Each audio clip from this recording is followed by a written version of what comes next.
This is television for the Isles of Scilly, brought to you with Worldwide Financial Planning, Truro and Penwith College, and the Scilly Lottery.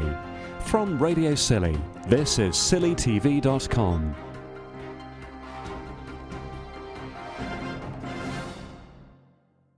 Around 80 islanders got to have their say and, in some instances, leave detailed notes on what they liked and didn't like over plans to regenerate the Porthcressa area of St Mary's.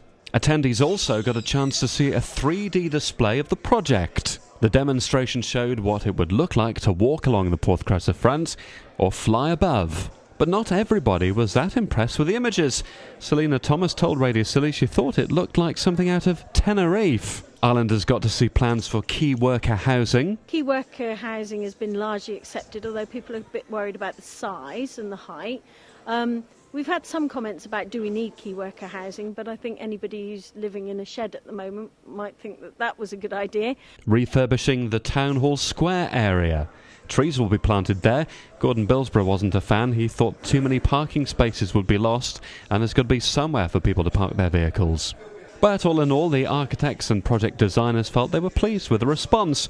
Mike Bradbury is one of them. He says the meetings offered good feedback and positive responses, but a number of people did flag up the issue of parking. In fact, within the first 10 minutes, somebody came in and looked at the parking arrangements and said to me, well, I think we've got far too many parking spaces in Porthcressa Square. I thought you were going to design out parking. The next person I spoke to said we just haven't got enough parking spaces. So we realise it's going to be impossible to please all of the people all of the time. Islanders got a chance to see, feel and touch some of the surfaces that could be employed in the scheme, such as recycled glass that could be used for paving and some of the roofing materials that could be on offer. Adam King works with Scott Wilson. They provided guidance on the original Porthcressa master plan. He says one of the goals is to improve the walkway.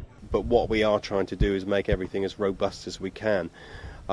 Saying that, we're still trying to use materials that are in character.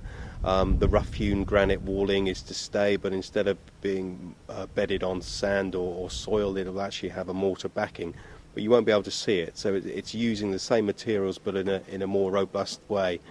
The surfacing to the Porthcressa bank at the moment is is somewhat limited in its life expectancy. It also absorbs a lot of water. It's a porous material.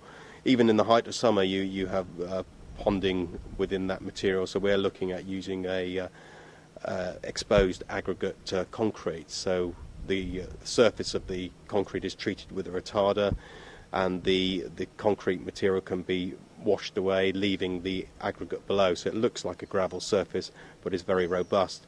That will cope a lot better with any overtopping events that we're likely to deal with.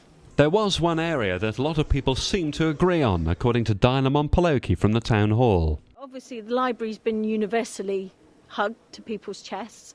And architect Mike Bradbury says the plans for the library went down well. But in terms of positive response, on the building side, people are delighted to see that the library's going to have a new home with almost 3 times the space the library's got at the moment, space for 10,000 books. The main development will be to build social housing for key workers on the current library site and create a joint library and meeting space and register office in the bulb store.